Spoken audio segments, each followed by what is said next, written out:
SG Consultancy Services. Study MBBS in Russia, Philippines, Uzbekistan.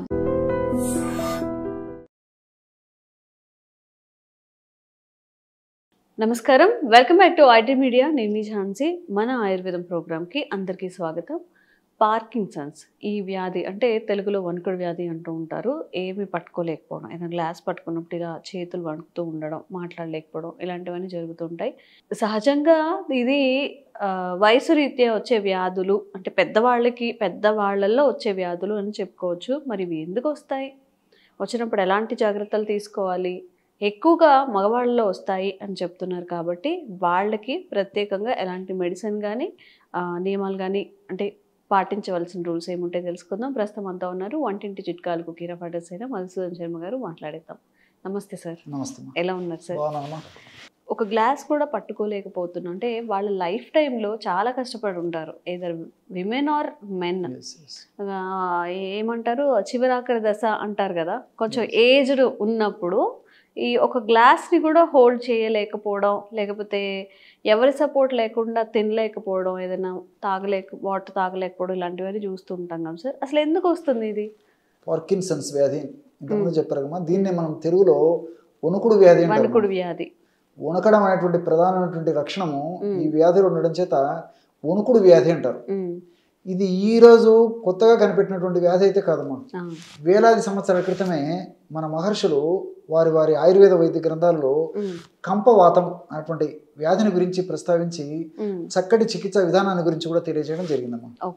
So సంస్కృతంలో కంపం అంటే వణకడం.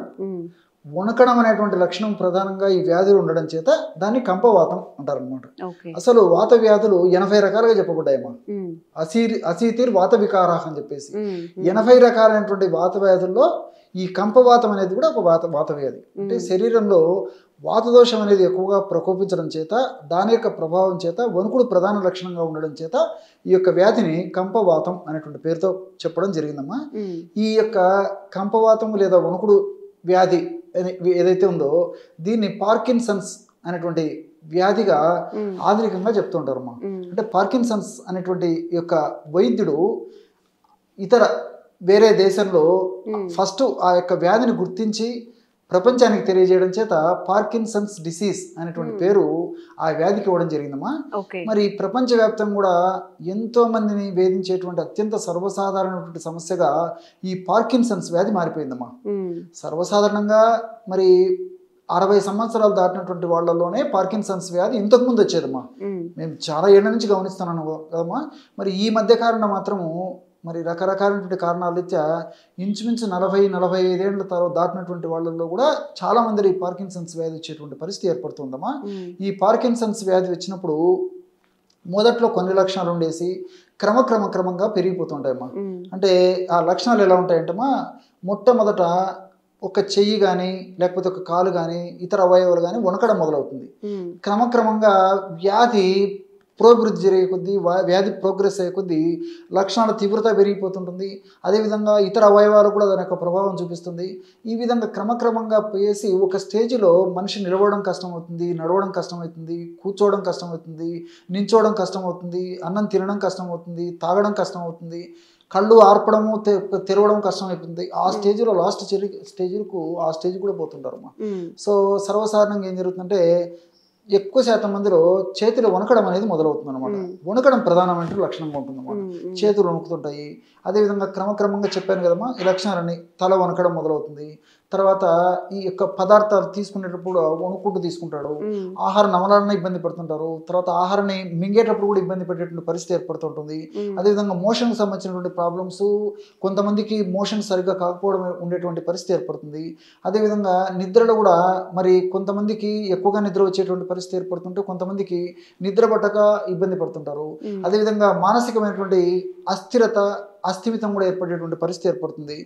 ఈ విధంగా రకరకాల లక్షణాలు ఉంటాయమ్మా.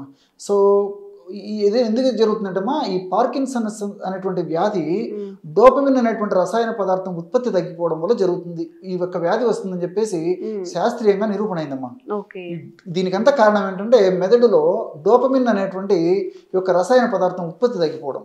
ఎప్పుడైతే డోపమిన్ అనేటువంటి రసాయన పదార్థం ఉత్పత్తి తగ్గిపోకుండా మనం కంట్రోల్ చేసేసి ఆ ఉత్పత్తిని పెంచగలమో ఆ సమస్యకు మనం పరిష్కారాన్ని కనుక్కున్నట్లే.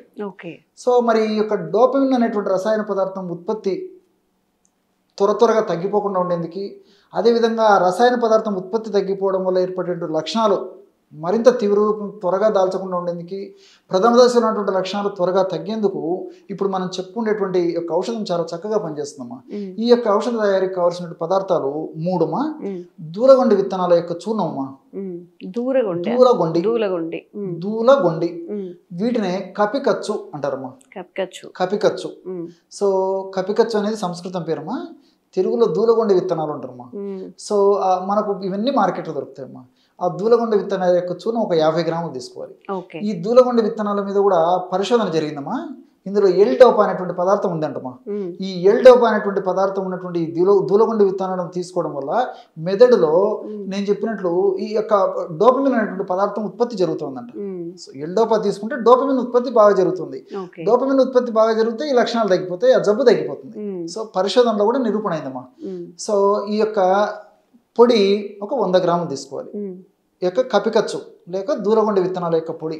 అట్లే జటామాంస చూర్ణం అదొక 50 గ్రాములు తీసుకోవాలి. మనకి ఇది కూడా మార్కెట్లో దొరుకుతుందమ్మా. సో స్ట్రెస్ తగ్గిపోతుంది, తర్వాత బాడీని కూల్ చేసేస్తుంది, మెంటల్గా వరీస్ లేకుండా కంట్రోల్ చేసేస్తుంది, తర్వాత ఈ యాంగ్జైటీ డిప్రెషన్ లాంటి లక్షణాలు లేకుండా చేసేటువంటి పరిస్థితి జటామాంసి కలుగజేస్తుంది, నర్వస్ను స్టిమ్యులేట్ చేసేస్తుంది, నర్వస్ను చైతన్యవంతం చేసేదానికి ఉపయోగపడుతుంది. సో ఈ జటామాంసి చాలా వాటికి వాడతారమ్మా. సో ఆ జటామాంస చూర్ణం ఒక 50 గ్రాములు తీసుకోవాలి. అదేవిధంగా 3వ పదార్థంగా ఏలకుల పొడి ఒక 10 గ్రాములు తీసుకోవాలి అమ్మా. సో ఈ 3 పదార్థాలు అంటే దూలగొండ విత్తనాల యొక్క చూర్ణం 100 గ్రాములు, జటామాంస చూర్ణం ఒక 50 గ్రాములు, ఏలకుల చూర్ణం అంటే లోపల నల్లటి విత్తనాలు ఉంటాయి కదమ్మా ఎలాచీలో, వాటి యొక్క చూర్ణం 10 గ్రాములు. ఈ 3 కలిపేసి ఒక గాజు సీసాలో నిల్వ ఉంచుకొని రోజు ఉదయం ఒకసారి రాత్రి ఒకసారి 1/2 చెంచా పొడి 1 కప్పు మిల్క్లో కలుపుకొని తీసుకుంటున్నామమ్మా. లేదంటే తేనెతో తీసుకోవచ్చు, లేకపోతే కాస్త నీళ్ళలో కలిపి తీసుకోవచ్చు, ఇలా వీలైతే తీసుకోవచ్చు. ఏదో ఒక పద్ధతిలో ఈ యొక్క ఔషధాన్ని తీసుకోవడం వల్ల మెదడులో డోపమిన్ అనేటువంటి రసాయన పదార్థం ఉత్పత్తి బాగా జరిగి ఆ యొక్క పార్కిన్సన్స్ వ్యాధికి చక్కటి పరిష్కారం దొరుకుతుందమ్మా. ఇక్కడ మనం మరొక విషయం కూడా తెలుసుకోవాలమ్మా. ఒక 40-50 సంవత్సరాలతో పోల్చుకుంటే పార్కిన్సన్స్ వ్యాధికి మరి ఆ రోజుల్లో చేతులెత్తేసేటువంటి పరిస్థితి అమ్మా. ఆధునిక వైద్యంలో ఏం లేదమ్మా. కానీ ఈ 40-50 సంవత్సరాలలో వైద్యులు, శాస్త్రజ్ఞులు, మేధావుల యొక్క అకుంఠితమైనటువంటి ఈ దీక్ష వల్ల, పరిశోధన వల్ల, కృషి వల్ల మరి కొత్త మందులు కనుక్కోవడం జరిగింది. కానీ మరి ఆ రోజుతో పోల్చుకుంటే ఈ రోజు కొంత మెరుగైనటువంటి పరిస్థితులు ఉన్నప్పటికీ ఆశించినటువంటి ఫలితాలు అయితే కలగడం లేదమ్మా.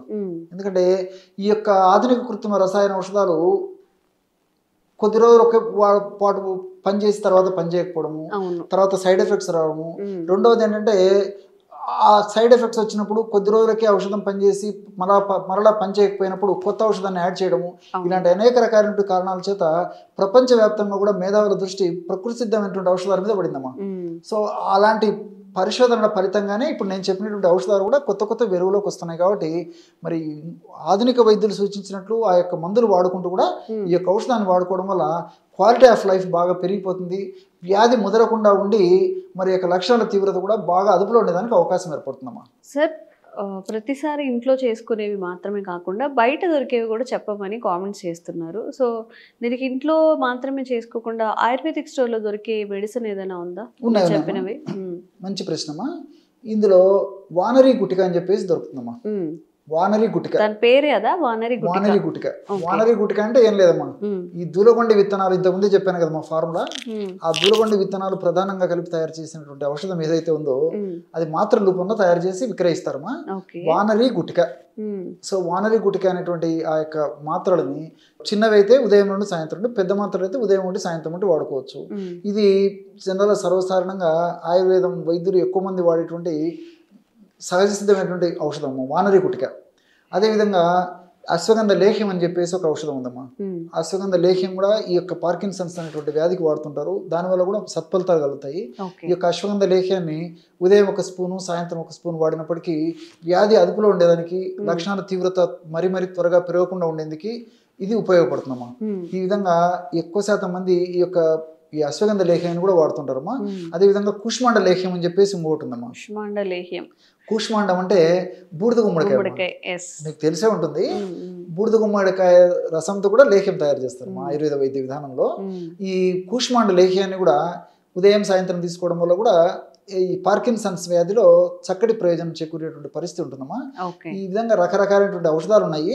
ఇవన్నీ మరి జనరల్గా వాడుకోదగ్గ ఔషధాలు, కానీ కొన్ని వీటికంటే అత్యంత శక్తివంతమైనటువంటి పవర్ఫుల్ ఔషధాలు ఉన్నాయమ్మా.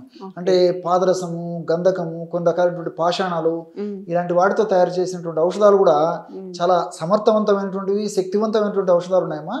అలాంటి ఔషధాల ఉదాహరణకి చండమారుత సింధూరం. పేరేంది కదా చండమారుత సింధూరం. అంటే ఈ యొక్క వాత దోషాలని చెండారుతుందమ్మా. ఇప్పుడు వాత దోషం కదమ్మా, వాతం జబ్బు కదా ఇది. సో చండమారుత సింధూరం అంటే ఈ యొక్క వాతం, మారుతం ఉంటే వాతం అన్నమాట. ఈ వాత దోషాలని అద్భుతంగా తగ్గించేటువంటి ఆ యొక్క సింధూరం అంటే కుంకుమలాగా ఉంటుందమ్మా ఔషధం. చాలా పవర్ఫుల్ మెడిసిన్ అమ్మా. అదేవిధంగా ఈ యొక్క లోహ సవీరం అనేటువంటి ఒక ఔషధం ఉంది. అదేవిధంగా సమీర పన్నగ రసం అని చెప్పేసి అదొక ఔషధం ఉంది. బృహద్వాత చింతామణి అని చెప్పేసి చింతామణి అనేటువంటి ఔషధము, బృహద్వాత చింతామణి. గోల్డ్ అమ్మా, గోల్డ్తో కూడా ఔషధాన్ని తయారు చేసి విక్రయిస్తారమ్మా. సో ఇలాంటి అనేక రకాలైనటువంటి శక్తివంతమైనటువంటి ఆయుర్వేద ఔషధాలు ఉన్నాయమ్మా. మరి అలాంటి ఔషధాలు మాత్రం వైద్యుల పర్యవేక్షణలో వాడుకోవాలమ్మా. వాళ్ళకై వాళ్ళు వాడుకోకూడదు, ఎందుకంటే చాలా పవర్ఫుల్ ఔషధాలు కాబట్టి వైద్యులు ఆ యొక్క వ్యక్తిని పరిశీలించి ఆ వ్యక్తి యొక్క వ్యాధి యొక్క లక్షణాలను కూలంకషంగా చర్చించేసేసి ఆ డోసును ఎన్ని రోజులు వాడాల్సింది, ఏ డోసులో వాడాల్సింది, ఏ అనుపానంతో వాడాల్సింది, ఏ పద్ధతిలో వాడాల్సింది, ఇలాంటివన్నీ మరి వైద్యుల సమక్షంలో అటువంటి పవర్ఫుల్ మెడిసిన్స్ వాడుకోవడం మంచిదమ్మా. మిగతా ఔషధాలు నేను చెప్పినట్లు మరి వాళ్ళు వాడుకున్నా ఎలాంటి సైడ్ ఎఫెక్ట్స్ ఉండవమ్మా. సో పార్కిన్సన్స్తో బాధపడే వాళ్ళు సార్ మెన్షన్ చేసిన 2 రకాల టిప్స్ని అయితే పాటించవచ్చు. మీ ఇంట్లో ఎవరికైనా ఉన్నా కానీ, మీకు తెలిసిన వాళ్ళు ఎవరికైనా ఉన్నా కానీ ఈ వీడియో ఫార్వర్డ్ చేయండి. తప్పకుండా వాళ్ళకి చాలా యూస్ఫుల్ అవుతుంది. మీకు ఎలాంటి ఆరోగ్య సమస్యలు ఉన్నా కామెంట్ చేయండి, తప్పకుండా వీడియో చేసే ప్రయత్నం చేస్తాం. Thank you sir. Sir, one life lesson what medicine has taught you. Whatever you can do without expecting.